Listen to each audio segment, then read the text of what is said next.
everywhere. GBS.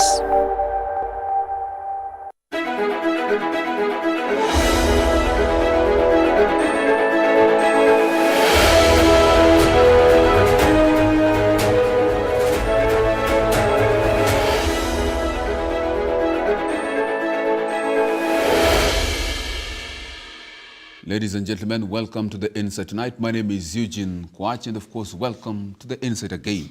You're watching GBS TV Africa. 21144 is our SMS line. And at GBS TV Africa at Kwach Official, that is where you get to indulge us in this discourse. And of course, this conversation today is on the Kenya and the USA, the Ruto and Biden's partnership. Even as Kenya marks 60 significant years of partnership, and indeed a pivotal moment in international relations as Kenya's President William Ruto and President Biden announced groundbreaking investment deal with Ruto's historic state visit in Washington. But of course, you will stay with us as we break down the significance of this landmark visit and its potential to redefine Kenya's role in the global stage. While we do not do this alone, it is of course through you, our viewer, and of course through our guest. Tonight I have George Ngaira. Thank you so much for joining us for this conversation. George Ngaira is a political analyst joining us for this conversation tonight. And thank you so much for finding time with us, sir. Thank you for having me, Coach. Yes. Yes. I wish to start this conversation immediately. Yes. The first question will be, you see, this is indeed a historical visit. Yes. And one of them, and actually one of the reasons that makes it is because this is one, I think it's the first state visit by an African leader in 16 years. I don't know how this is indeed significant in the context of US-Africa relations, and particularly even Kenya, as you talk about African countries. Well, first of all, Coach, thanks for having me. It's a pleasure to be here once again. But as you understand that Kenya's role within the current African scenario and the African geopolitics has grown significantly because of the president that we have, President William Ruto. And I must give credit to this government for them to even be able to secure such a prime time position, because yesterday I watched the president when he was with President Biden and when they're doing the mutual press conference yesterday. And they had all the top 5 news networks in the US. You had CBS, ABC, Fox News, all these companies, and CNN as well, which is a global agency, over 900 million viewers, were all capturing that unique moment for Kenya in terms of the advertising value that gets. But really, it's a big props to the government of President William Ruto for them to be able to secure such an opportunity. And then throughout the entire week, from Monday to Friday, as he kept on interacting with most of the people that they had scheduled to meet them all the way from Atlanta, the companies that were being engaged in Atlanta or going into Washington, D.C. He was able to meet the members of Congress as well, the speakers, the Speaker of the Congress, the National Congress, which is the assembly in the United States, and also be able to speak with congressmen from both the Republican and Democratic both the Republican and the Democratic Party, which is both the minority and the majority parties within the American Parliament, and for President William Ruto to be able to all through articulate the policies of the country and be able to narrow down to actually the specific issues that are critical to the country. And I think most of them are being covered by the mainstream media today early in the morning. You're able to capture some of the key issues that they were discussing and the kind of deals that are being proposed, which today might serve more as promissory notes, but we hope that then they're able to translate them into something tangible that the country can be able to tap into. So such a visit is extremely significant both for the state in terms of its reputation globally, because then it gives it a prime time position, and it shows that it's a major player in terms of global issues as well as its importance. But is there any historical significance to this? Historical significance because the country is the first time we had a real head of state. President Moi had a similar head of state visit in the 80s when he first met President Jimmy Carter at that particular time. Jimmy Carter just before he left office and handed over to Ronald Reagan at the time. And so since President Moi in the 80s, actually I think it was 1980 or so. It has taken almost, should be almost 30, almost 44 almost 44 years for us to get back to such a prime time position. And so clearly in terms of the history of our country and the history of our nations for the last 60 years, because the theme of this particular visit was a celebration of the 60 years that the American company, the American state and the Kenyan state have been in partnership as democratic states. So it's such a huge significance in terms of our own inter-country relationship, as well as the kind of partnerships that we need, and also with a lot of proposals that have come with it, which we must look forward to as Kenyans.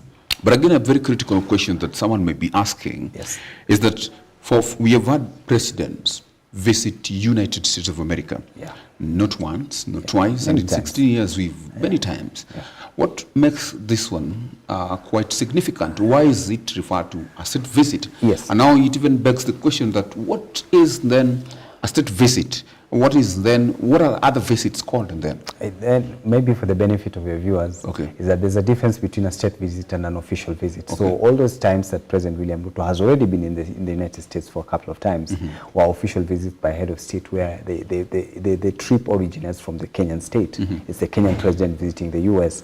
But when it's a state visit, then it means you've been formally invited by the country that you are heading to. So you're the guest of the state. That's why I'm sure you've seen President William Ruto this time round.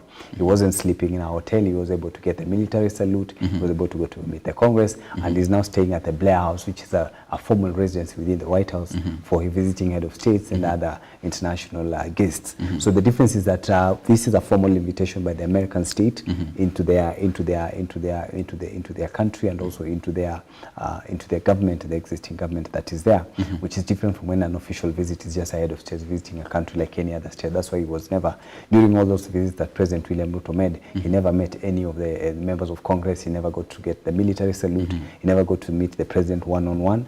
I think there was an intra-African dinner or something like that that he participated in, but you see, participated alongside many other African heads of state, which then that was what you would consider an official visit. But for this particular one, it's an official state visit. It means he was the guest of the state, and that's why they were so elaborate in terms of engaging him, unlike the many other times that he has been in the US. Before I ask you what makes this visit kind of unique, and what it actually portends for Africans, well, someone could actually even ask what this state visit imply maybe in the diplomatic relations between now Kenya and other African states. Where does it place Kenya? It's an outright appreciation of the significance of our country as far as our global issues are concerned. And I think you've also seen the issue of Haiti and the Kenyan deployment, the Kenyan's role in terms of the peacekeeping mission in Haiti, which President Biden was actually the highlight of this particular trip. And my instincts tell me that is actually the reason why they had to give him a formal head of state visit, because then is to be able to sort of to be able to validate Kenya as a player and an important player in as far as peacekeeping mission is concerned. Remember, Kenya as a state is not quite strange in as far within the continent, that is within the African continent. It's not really the first time that they're able to, they've been participating in peacekeeping mission. They've done it in Namibia, they were in Ethiopia, they've been in Congo, they've been in Sierra Leone, Liberia, in so many of the African countries. So it already has a reputation as a country that has keen interest in as far as peace and stability is concerned within the African continent. And I guess it's with that reputation that they were able to actually also get a good appeal from the American state, even though when you look at it from a geopolitical angle, it has many other dimensions which might not be very, very favorable to our state, because then it outrightly exposes our people to the east versus west kind of conversation. But it's outrightly an appreciation of Kenya's role in as far as our global issues are concerned, and I think it places our country in an extremely it places our country in an extremely good position, because then we are able to get the kind of visibility that we need. And if along the way we're able to have good friends, then it's very critical as far as partnerships that are concerned, particularly partnerships that are of economic value to our country, because we are still a developing state. And then you hope then we can then narrow down to what then it's in it for us. And as far as even as we give out our input in sorting out other people's issues, Kenya is still a growing state. It has its own struggles. And so it's a platform then for us to sell ourselves and be able to develop new partners. So hopefully with such a reputation that we are growing, President William Ruto, there's no doubt that he's been probably one of the most articulate presidents that we've ever had for an extremely long time. We have had some wonderful presidents. You know, President Kibaki was also a standout president. But then when you look at, maybe it's because President William Ruto is young and educated, and he's coming in at an extremely different time, which is different from when the kind of leaders we used to have at the time when we had President Kibaki. So probably that will be the difference, but he's been able to really represent as well. I just hope that this trip also, that this particular trip this time around has the kind of economic value that has been projected, because I saw the listings of the kind of deals that have been struck by this particular president, and they are almost amounting to almost $1 trillion, because we have a deal there for a 6-lane road that comes from the 6-lane road between Nairobi and Mombasa, which is almost 477 billion. And then we have a few other deals for public housing, which is almost 23.5 billion or something like that. So when you look at the monetary value of this particular trip is almost $500 billion. It's something that you would consider a benefit. And I hope they can be able to go through. It's not the first time we've had such proposals. Even President Uhuru Kenyatta, at one point when during his tenure, was able to get a deal that was almost a similar amount to be able to dual the Mombasa-Nairobi highway.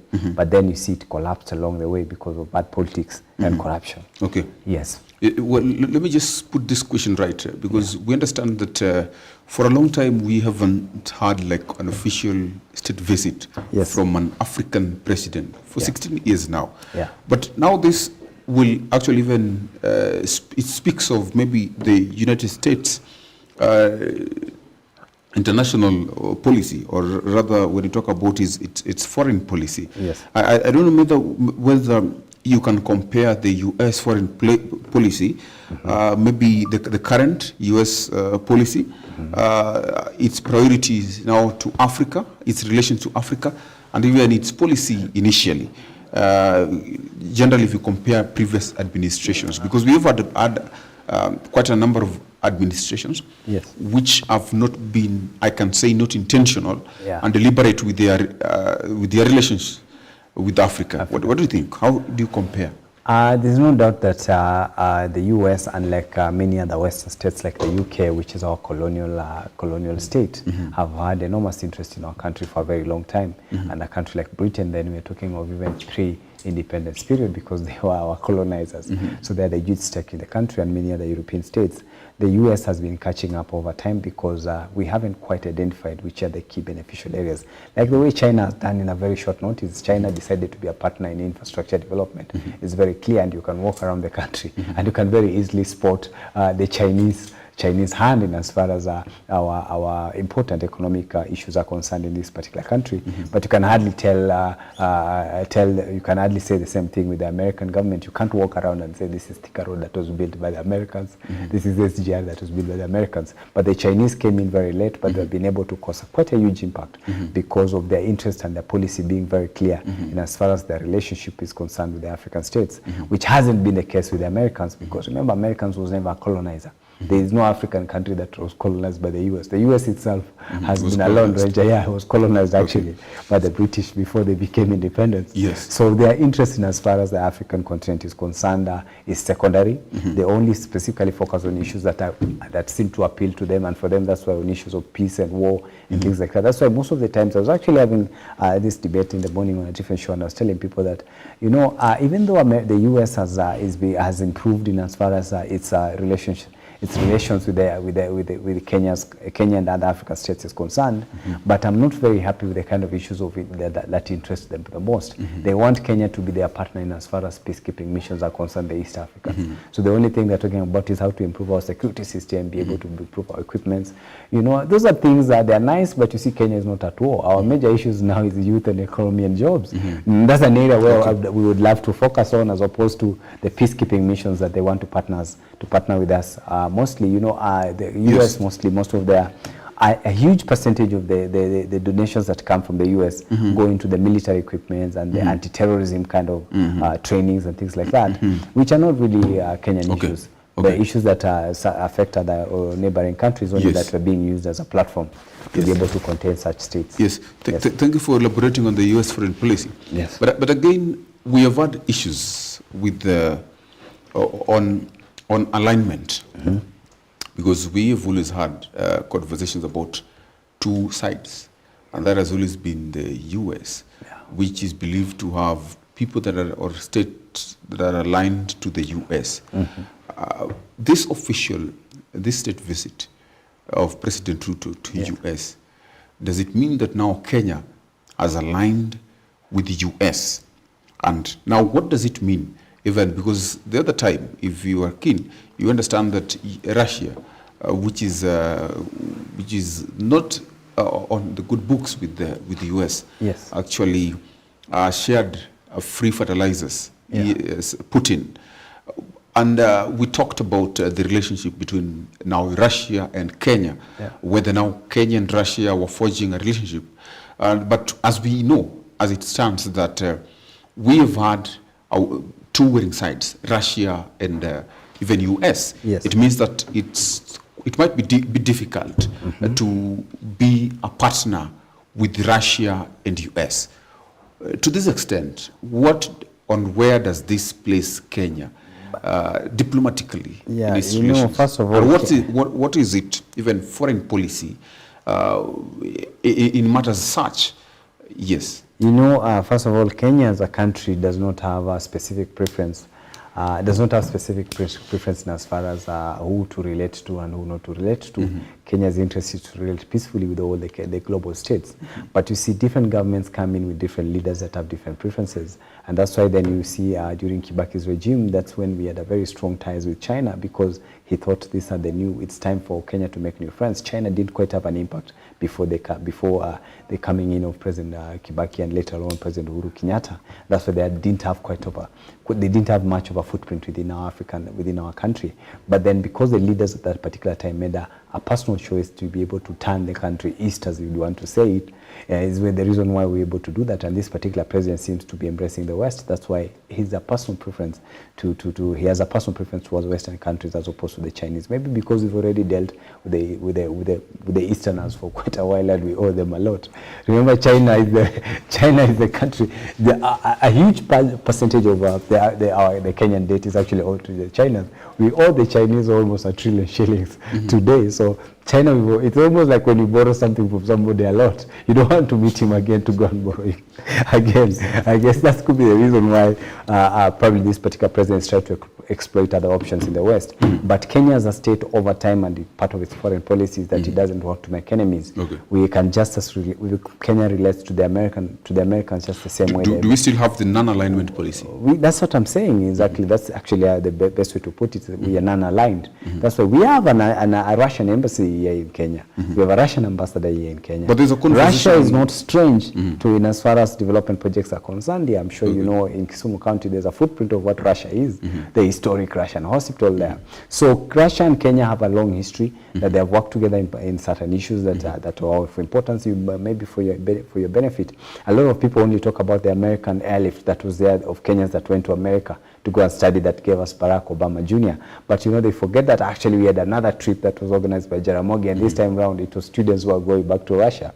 So the history between Kenya and Russia is very long, and it has nothing to do with the geopolitics. It's just a man-to-man kind of relationship where we see what is mutually beneficial to us, and then we're able to act at it. So the Kenyan foreign policy has largely been non-aligned, but then I'm telling you, different presidents coming with different leadership styles, and so then this particular president seems to have embraced the West, and I think the Americans are not stupid because they found an ally in them. So that's why they're making use of him for particularly most of their interests. That's what I'm saying, even as a Kenyan.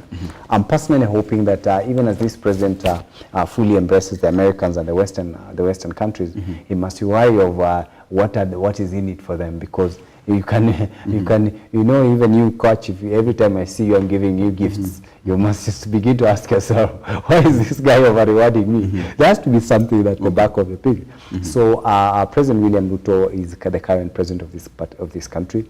He as a leader, he has a choice to choose how he chooses to run his government until when the next president comes in, and he seems to have preferred the West. So it might appear like the Kenyan government and its foreign policies is aligning with the West, but I think it's just a personal choice. And as far as the country is concerned, we are non-aligned. Okay, thank you so much. Let's go to a certain question that actually was asked by one of the journalists from Kenya. Yes. And he asked a very critical question on Haiti. Yes. And Kenya's involvement in maintaining peace in Haiti. Yes. And he just opposed this, comparing it to now the position of things back at home. Yes. And he talked about the banditry in Kenya, that we have actually failed to completely mitigate. Its effects are quite adverse.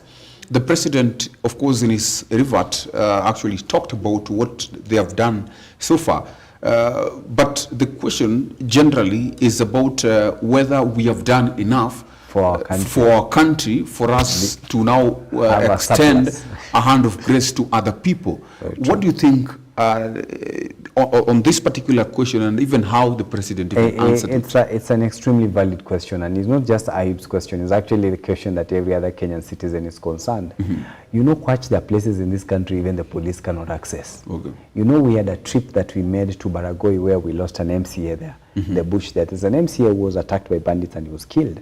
In that journey of us just getting into Baragoi, first of all, the trip from here to Maralal is an extremely long and tedious trip. Then when you get to Maralal, you have to now go into the rough roads and go to a place called Baragoi.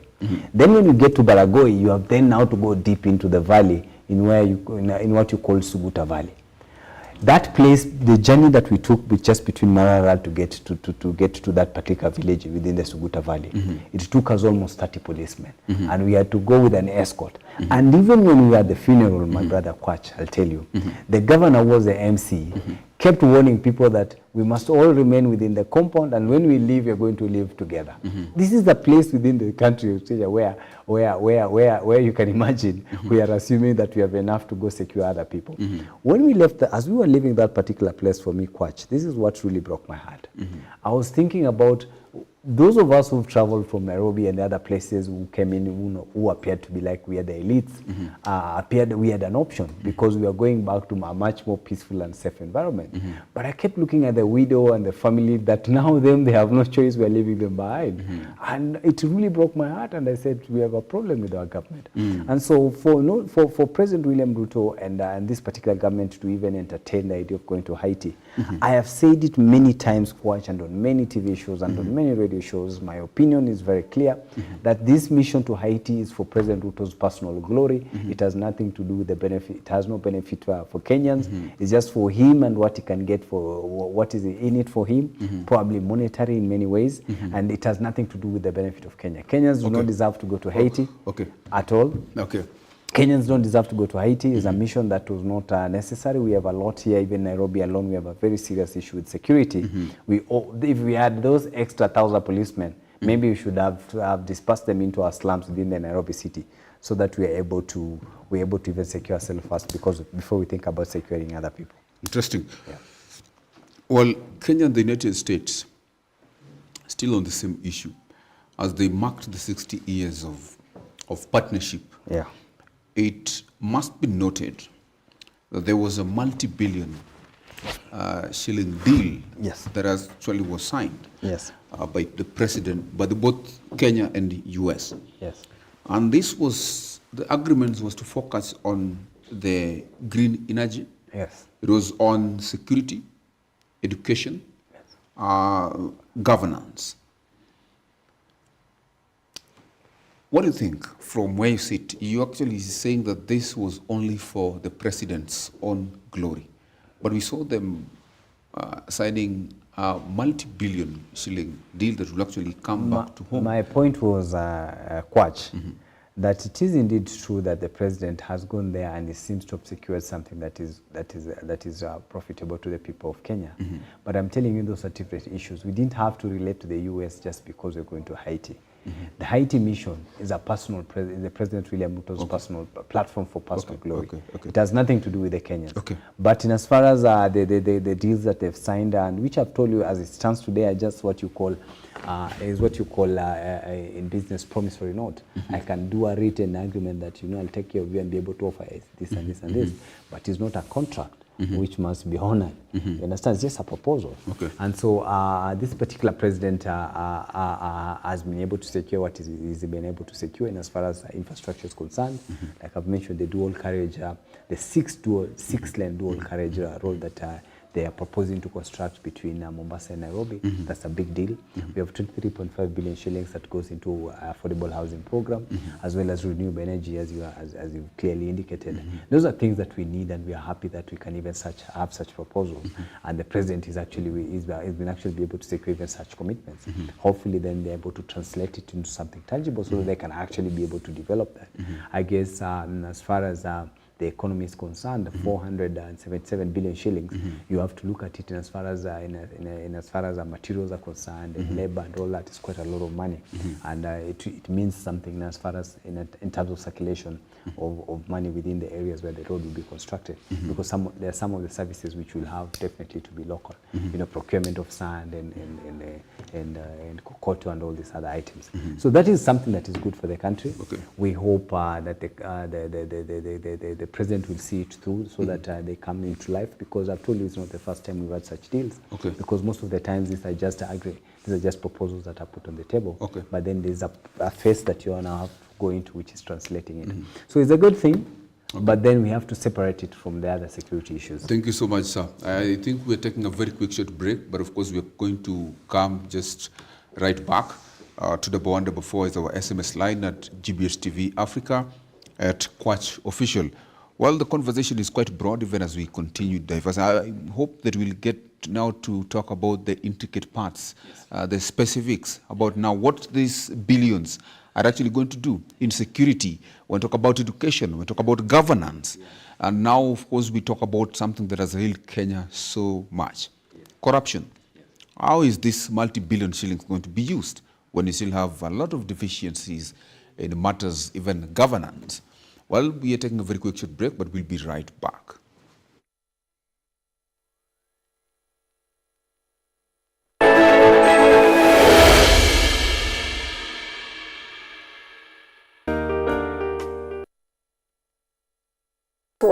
Commandments of cancer prevention. When you look at it realistically, it's something that starts from within you, from your own cells. So all of us, as we are seated here, some cancer cells are forming, but we have a secret service in the body which is more efficient if you have had enough sleep, or if you have exercised, or if you are having enough fruit and vegetables to mop up the radicals. That secret service is called the natural killer cells. They are always killing the cells so that they don't develop in full-blown cancer. Basic and simple things that we all know, but apparently we don't practice. We're having a big problem because this country soon have no human beings. When you hear about cancer, sometimes you think it's the end of the world. You are overthinking, you get? So you're secreting a lot of stress hormones. So why can't you relax? Or maybe just remove your shoes and walk bare feet.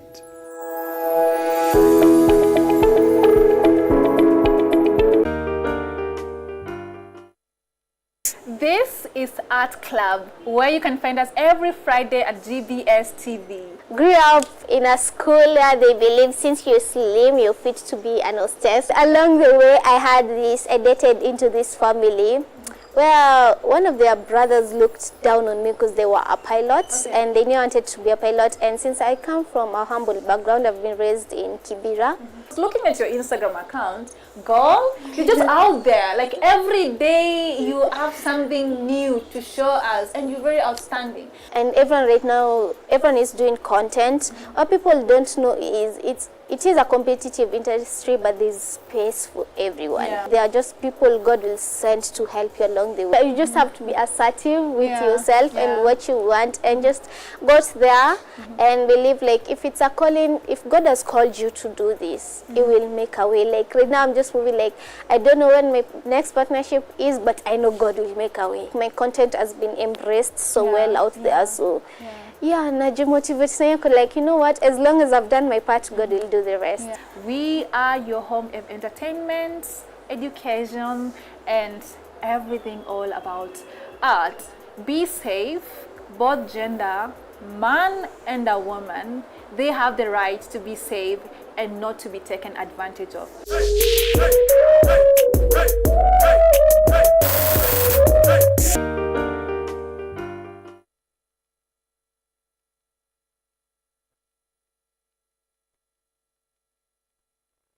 This is Art Club, where you can find us every Friday at GBS TV. Grew up in a school where they believe since you're slim, you're fit to be an hostess. Along the way, I dated into this family where one of their brothers looked down on me because they were a pilot, and they knew I wanted to be a pilot. And since I come from a humble background, I've been raised in Kibera.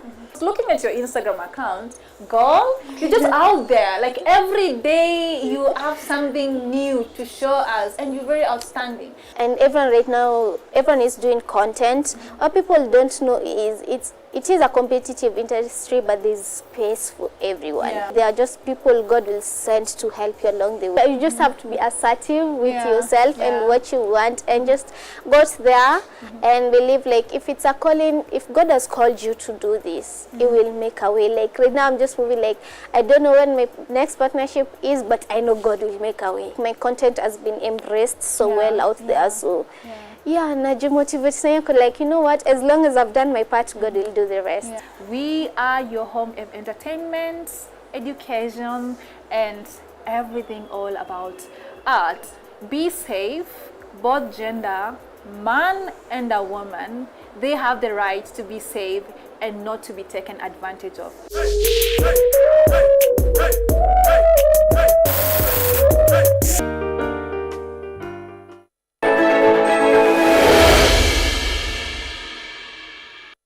Welcome back to The Insight tonight. Of course, the conversation continues, and of course, we're talking about the US-Kenya partnership, but of course, through the President of Kenya's visit to the US. And this conversation continues. Of course, we have George Ngaira, who is also here with me. But again, the conversation, as we continue with the conversation, we have the investment. And of course, we talk about the investment deals. We have a significant focus, of course, also on the green energy. Yes. But the major question is, we have had this conversation for quite a long time on green energy. And the US has been quite intentional, I can say, on this with the West. Yeah.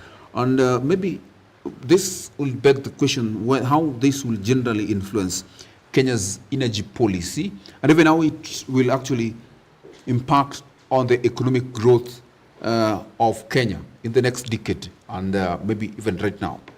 First of all, Kenya's policy in as far as energy is concerned is that it decided a very long time ago to go green. Most of your viewers will appreciate that even as we speak today, majority of our energy, the kind of energy that is produced within our power system is largely green energy. It's more than 60-70% of our energy. We are no longer using hydroelectric power a lot.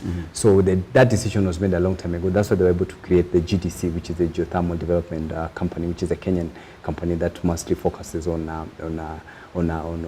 green energy development issues. So there's no debate about that. So any kind of partnership that is geared towards that direction, that we can fully be able to be reliant, to be fully reliant on green energy, and as far as our power needs is concerned, is something that is welcomed. And I think the US and this particular president, this president has been very passionate about the issues of green energy and environment conservation, and I think that's why he actually probably mainstreamed it as one of the issues that are very important for this particular trip, and they've been able to secure a significant amount of money that is actually allocated to us to go towards that direction.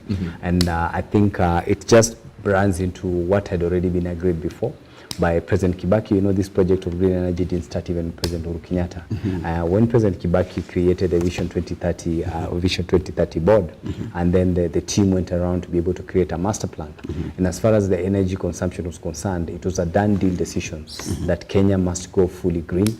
And so they've been working towards it over time. There's been a significant amount of investment in as far as renewable energy is concerned. We have the Lake Turkana wind power project, which is a huge, huge investment. I think the largest in Africa, because we don't have such an installation of that magnitude. And and the reason why such projects were embraced and the government was able to assemble investors to be able to invest in that particular sector is because the decision had already been made. So President William Ruto is only following the footsteps of President Uhuru Kenyatta and President the late great President Mwai Kibaki in as far as embracing the green energy. And so I'm sure America won't even America is probably not going to be the last partner. Many other countries that want to work and partner with Kenya. Some of the proposals are going to be that in one of the sectors that is going to be very key and as far as the partnership conversations are concerned, besides just infrastructure, I'm sure is the energy needs, because there's no country that can industrialize those two things. You need power to be able to manufacture, and then manufacturing gives you money to build your infrastructure. So those are the key areas that I think the president will focus on, and he has shown it throughout his many trips. You know, this president has traveled 56 times across the world, and most of the times his main conversation has been around economy and jobs. And so economy and jobs, then it means you must be big on power, because that's where then production comes in. So we then look forward to probably more investment in such sectors. So I'm not surprised that even when I did this particular trip going to the US, it was one of those issues that was mainstream, that he's been able to secure something that is to go towards that direction. Yes. I think the next thing, the next deal actually that we talked about was on the security cooperation. Yeah. But we understand the US is actually is also very intentional on matters security and combating crime, and also combating terrorism. And of course, this is understood internationally. Well, Kenya being a key player, even as they continue to cooperate with the USA, this will beg the question, how will it actually help in combating terrorist groups like maybe Al-Shabaab, and how will even it impact in the regional stability? Because we have had countries like Somalia, which has got some history with Al-Shabaab, as they say that some of them actually are originating from Somalia, or rather want to take over Somalia. So generally Kenya playing a big role in it. We have seen initially, sometimes back when the Westgate attack, that was the Al-Shabaab that was suspected to have actually done that. And so what they want is that we stop, Kenya should stop actually intruding. So going forward, how do you think that even these corporations that see multi-billion shillings being invested in this, how will it impact in the global security, and even as we talk about East Africa and even Kenya? You know, like I said before, Kwach, is that Kenya has already been an anchor state in as far as peacekeeping missions are concerned. And we've done it for many years. That's why I was actually listing the other countries that we've been there before. We've been in Namibia, we've been in Congo, we've been in the Liberia, Sierra Leone. So the history, in as far as peacekeeping is concerned, there's no doubt that Kenya is an anchor state. And within the East African community, where now we are a key player, is that, you know, besides Kenya and Tanzania, most of the other countries have all been in conflicts even up until today. It's one of those countries that is fairly stable, and so it creates a platform where then other partners who are interested in seeing peace and who are interested in seeing peace and stability within the East African region then use Kenya as an entry point. And that's why you have all this interest in as far as investment in our security matters is concerned. My interest would be is that even as we negotiate for partnerships in as far as countering terrorism and other external issues, is that we also focus on investment in our internal security system. And there is actually some amount there that also goes into police reforms. If you check one of the deals that was signed, I think it's about 900 million shillings or so. The 900 million shillings that's supposed to go into modernization of the police service. The last time we had a police task force, a police reforms task force that was supposed to look into the police matters and be able to address where areas where there are gaps. Some of the issues that were addressed was not just the salaries, as everybody has been alluding to, but also the physical infrastructure that the police service needs. You know, we have 1,450 wards. So they were looking at how do we then build new modern police stations within those 1,450 wards so that we can have decent police stations with equipment and vehicles and be able to security equipments, you know, the ammunitions for police. At that particular time, we were even struggling because the ratio between the police and the ratio between the police and the guns was 1 gun to 5 policemen. President Uhuru Kenyatta has been able to move to a level where it's 1 gun per policeman, but we need to go to a level where 1 policeman can actually access 3 forms of guns and as far as equipment. So if you have 110,000 police officers, then it just gives you a rough idea of the amount of equipments that we need to ensure there is law and order. You need then almost 500,000 equipment. So those are some of the issues, investments that are very critical for internal security, because also we need peace internally even as we engage in the issues that are around the country. So I'm hoping, and it's actually there, I think I'm proud of the president because it's one of the issues that I saw yesterday being signed on is on issue of police modernization, and I think they're given almost 1 billion shillings, 900 million, almost to 1 billion shillings. Civil society. Yes. There's a funding specifically for, they've actually increased funding for the civil society. But this will beg a lot of questions, as we have understood, and as we know how civil society operates. When we talk about civil society, we have known them as to the be people, an opposition, or somehow opposition, the mandamano, and actually also always yearning for change, even when the change may not be inevitable. Of course, change is inevitable, but they've been known as such. But this will beg the question how maybe now this funding will actually even impact on Kenya's politics and even its governance, because it really will affect if they have money. You know, the challenge is this. Civil society is just part of any other legal process through which governments are be able to be oversighted across the country. It's only that because Africa we have a culture of entertaining rogue leaders, and therefore we seem and think that the civil society is supposed to be our enemies. See, the civil society has never been an enemy of any state. It's just that leaders fear to be accountable because then you have an external body that is not beholden to the government of the day, and therefore it's able to look at national issues much more without bias, and that's why in Africa civil societies are almost being considered as agents of opposition. Actually, in Kenya, when you talk of civil society, largely people tend to think that this is supposed to be an opposition wing.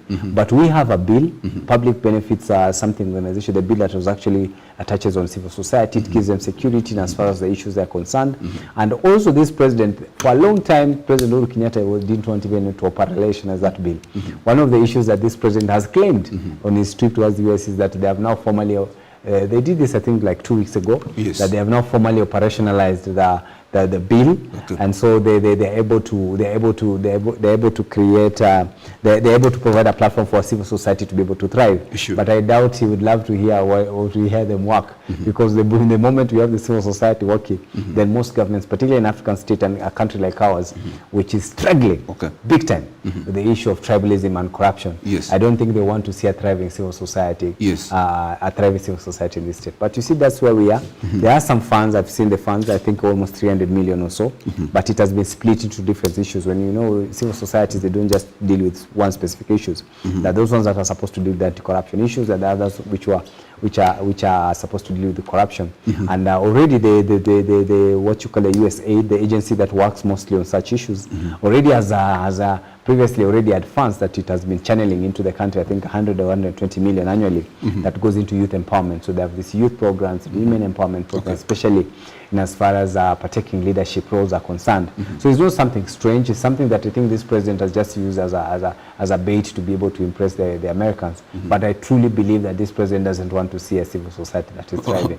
Okay. I truly believe Okay. that this president doesn't want to see a thriving civil society because Okay. there's a lot Okay. to be questioned in as far as the governance issues of this country are concerned. Okay. Beginning with the face of cabinet, Okay. this is a very tribal, it's a very extremely tribal government, and so he already has failed the test of what it means by good governance, because Kenya Okay. is a country of 45 communities, not 1, 2, or 3 cycle funds that are coming on the table. Okay. So that would be one of the things that we'll be able to challenge, and I Okay. think Kenyans should wait soon, because this July we're taking off with an extremely very serious Okay. program. Because that we has now, to- the civil society now is now getting more funds. Yes. To now go for mandamano. not just mandamano. Okay, but maybe to yearn for the change and of course do something about it. Yeah.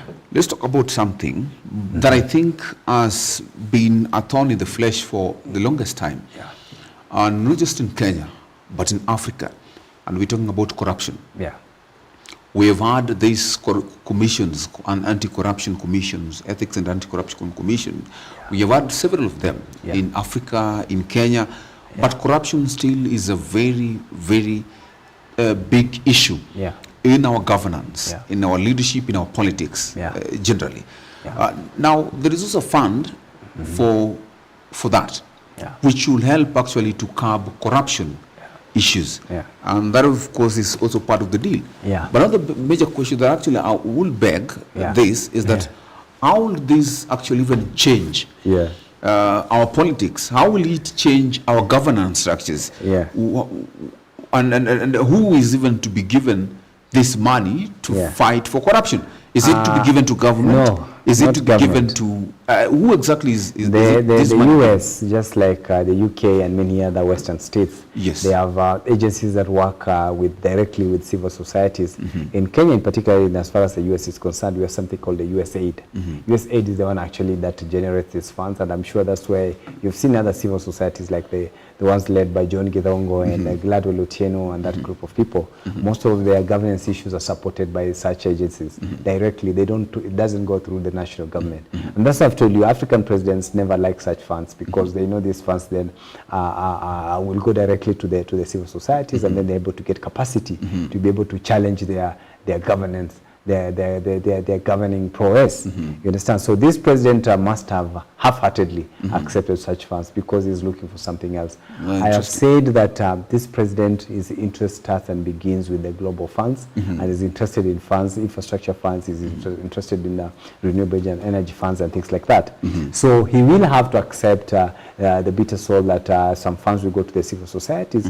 You know, civil societies are not supposed to be enemies of state. These are agencies that are actually supposed to be supposed to provide additional oversight mechanisms so that we can have so that we can hold governments accountable, not just in Africa, also even in America itself. We have very many civil society organizations, the Black Lives Matter movements. You know, those are civil organizations that champion Black Matters issues. They have issues that are sadly issues of LGBTQ and things like that.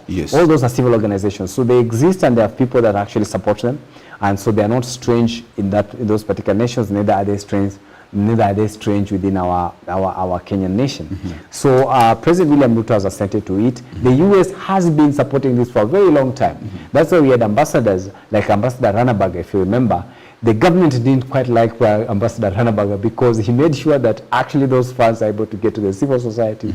And the government of President Kibaki and President Kibaki at that particular time, when Ranabaga was the American ambassador to Kenya, was hated the most, because he truly ensured that those that have interest in oversight in government were able to be facilitated to be able to check this government. And John Githongo was one of them. That's why he was very, very visible as far as oversight in President Kibaki's government is concerned. So this has been there for a very long time. It will not be new. The US has been doing it for a very, very long time. We have agencies here, a lot of civil societies that will tell you they've received a lot of funding from the USAID and from UK Aid, and Danida, you know, is a Danish, Denmark, and is a Danish agency that has also been supporting a lot of issues. Maybe them has been slightly focusing on women issues and youth empowerment programs. So it's still part of what civil activism is concerned, because I've told you it's not just politics. They also take on social issues. So they pick certain social issues and they're able to fund agencies that are keen in that particular sector. They also do economic issues. That's why you have something like the 1 Acre Fund that goes and supports farmers, and as far as research is done and getting farm inputs are concerned. So that is not very strange. It's just that we are making it very formal, and I hope this president lives up to his word and allow everybody to do his job, because Kenya belongs to all of us, and so both the government, the opposition, the civil society, and every other interested party in this particular country that is this particular country, and every other interested party that wants to see this particular country do well must support that, because that is the only way we can hold our leaders into account. Interesting. There's an issue that is also a thorn in our flesh. Yes. We have so many thorns in our flesh. Yeah. And this is on the judicial independence. Yes. It's a conversation that we have had for some time. Yeah. And this question has been with us Yeah. every other time, mostly when we have elections, Yeah. mostly when we have issues between the opposition and the executive Yeah. arm of the government, Yeah. where they think that some arms of the government Yeah. have been armstronged by the government, by the executive arm of the government, where they think that what the executive wants is what happens. What passes? Yeah. What passes, either in the executive Yes. or in parliament. Yeah. And if that does not happen, then we must, or we will experience and see some. We will see some people being shifted from maybe the judiciary, for example. Some taken to Malindi, and so on and so forth. And those people who actually toe the line are actually even promoted. And so the issue of bribery and corruption In the judiciary. Yes. Judicial independence is still a question. And this is also one way through which the US-Kenya ties was to look at this also, even as they continue to fund, to give funds actually to promote judicial independence. I don't know whether, from where you sit, how would we ensure that we have a very fair judicial system that will actually ensure that it promotes the rule of law, whether it's against what the government of the day wants, but we understand it's a government of the people, for the people, and by the people. So it promotes that, exactly. You know, Kwach, Kenyans were not stupid when they passed the 2010 constitution and made it clear that the government of Kenya is made up of 3 arms, and therefore we have the government, we have the executive, the legislature, and the judiciary. These are independent arms, and these are all supposed to be independent arms. The judiciary is not an employee of this president or the presidency. This is a standalone entity that is supposed to answer strictly to Kenyans because they've given it a mandate expressly. That's why we had the judiciary nullifying a whole presidential election the last time. It's because they are an independent unit that's supposed to act independently. It's very unfortunate that then when we begin to have new leaders within the judiciary, who then turn out to be puppets of the system and they're able to entertain rogue governments that are supposed to be checked, but you know, they entertain them to allow them to continue masquerading as leaders, yet they are punishing the people of Kenya. The judiciary is an independent institution that is supposed to work independently. That is how Kenyans put it in the Kenyan constitution. It is very clear in bold letters, and there is nowhere where any official of the judiciary is supposed to answer to any arm of government. In cases where, because the judiciary is not made up of angels, in cases where we have characters within the judiciary that go haywire, there's also another legal provision of how to hold them to account. That's why we have what you call the Judicial Service Commission. And the work of the Judicial Service Commission is actually to be able to create punishment mechanisms. You know, and we've had that. We had Justice Chitemba go through a commission of inquiry, and he was found to be culpable of corrupt tendencies and was fired from the judiciary, because it's just a way of how to be able to hold them to oversight that particular arm of government. But it's an independent institution that is supposed to answer to nobody. It's very unfortunate that we have some elements within the judiciary who do not mean well for this particular country, and then they're able to they become puppets of system, and and they become puppets of system instead of becoming puppets of the the citizens of this particular country. So it is indeed true that there has been indicators of interferences within the judiciary. This particular president has been also at the forefront of saying that there's corruption in judiciary. Only that is his opinion. We also have our own opinion of who in the judiciary we feel is unfit to be able to be in such position. It's unfortunate that we can even talk about it because when you hear Kwach countries that have failed across in Africa and across the world, largely it's because the judicial system has failed, and so the people have no alternative of going to the judiciary. That's why you hear that people have gone to the bush to fight governments. But had they had a judicial system that they can believe in, then they would be able to solve their issues in a much more decent way. And that's why you've seen in areas of Central Africa, we've had a lot of coups. Yes. Because those people fail to see an option in the judiciary. And so the tragedy that can befall any country, now here in Kenya and any of the countries around, the world is the tragedy of a collapsed judiciary. You must never pray for a collapsed judiciary. Kenyans must do everything to ensure that we have a very strong and independent judiciary that is able to hold most of these rogue leaders into account. We can't even afford to be able to. Yeah. For me, I say that, like I always say most of the time, is that no Kenyan made a mistake by going to the ballot to choose a leader of his own choice, because Kenya is a free democracy, and anybody who went to the ballot, whoever leader they chose, is their leader. But once we have once an election is over and we have a president, it's the duty of all Kenyans to support the government in office, and this particular government now is the government of President William Ruto. But we must also ensure we exercise our constitutional duty of holding these particular leaders into account, because they are not our bosses. They are our leaders, and they have a time frame. That's why we have an election every 5 years. So I want to urge most of these Kenyans to continue holding these leaders into account, so that we can see value in the taxes in our hard. But it's always great having you. Of course, it's great having you two on this show. We can't do this without you, and of course we do this for you, and through this we have actually understood far-reaching consequences, and of course some of these issues that the Kenya-US ties will actually bring on board, the implications generally, and how will they run.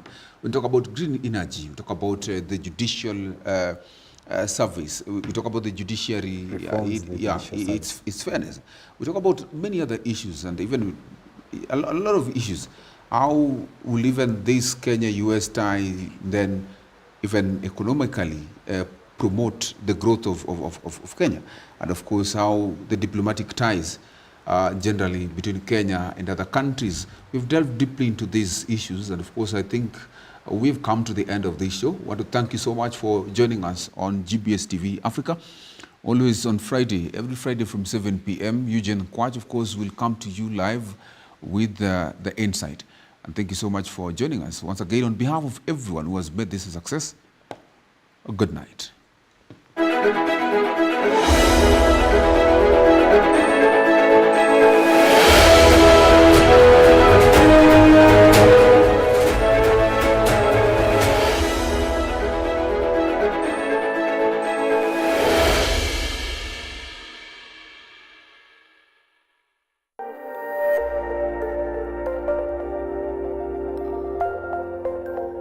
Everywhere.